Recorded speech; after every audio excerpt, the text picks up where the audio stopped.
Franck Hamas, bonjour, merci d'être avec nous sur le plateau de TV5 Monde. Ça doit faire chaud au cœur d'être reconnu marin de la décennie par ses pairs.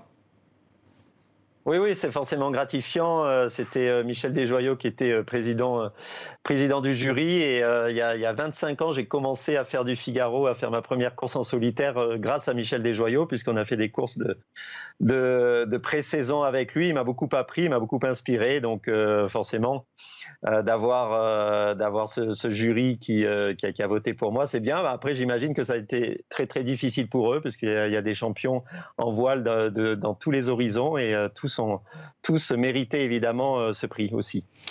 Question difficile, Franck Hamas. Quel est le souvenir le plus fort de ces 10 dernières années pour vous?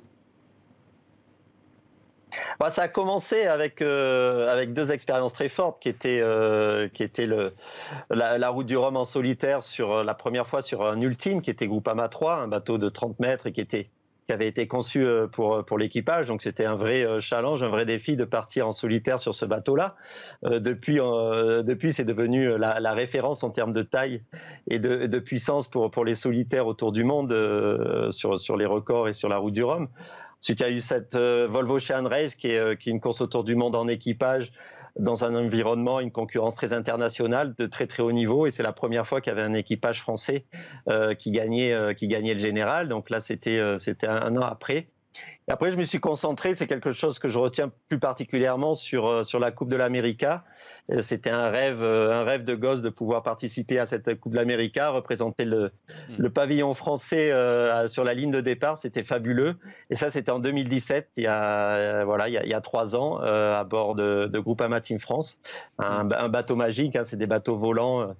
Comme on peut voir sur les images, là, c'est aussi un bateau volant pour faire le tour du monde. Donc c'était un bon début au-dessus des flots. Voilà. Franck Hamas, il y a eu quand même beaucoup de hauts, mais il y a eu quelques bas également ces dernières années. Comment est-ce qu'on se remet de ces échecs lorsque l'on est navigateur? Comment on fait pour chasser les doutes?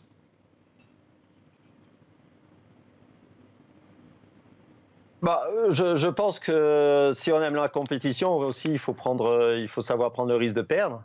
Moi, j'ai toujours aimé me lancer dans des challenges difficiles. Et quand on dit challenge difficile, c'est qu'on n'est pas du tout sûr de gagner. Et on s'attaque à des choses très compliquées.